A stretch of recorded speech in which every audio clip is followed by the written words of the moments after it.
இப்படி ஒரு சோகம் யாருக்குமே நடக்க கூடாது. பதறி துடித்த உறவினர்கள்.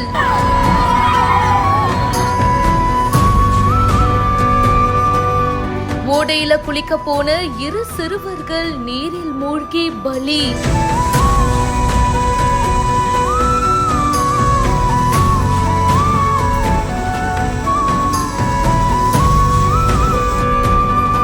சேலம் மாவட்டம் ஏற்காடு புளியங்கடை மலை கிராமத்தை சேர்ந்த வெங்கட்ராமனுடைய மகன்கள் காமேஷ், தீபக். இவங்க 2 பேரும் தன்னுடைய அப்பா அம்மாவோட பாத்தீங்கன்னா ஓடைக்கு துணி துவைக்க போயிருக்காங்க.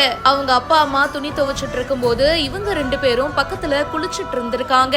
அப்போ தீபக் மற்றும் காமேஷ் 2 பேருமே நீருக்குள்ள சேத்துல சிக்கி வெளியே வர முடியாம நீர்ல மூழ்கி இறந்திருக்காங்க.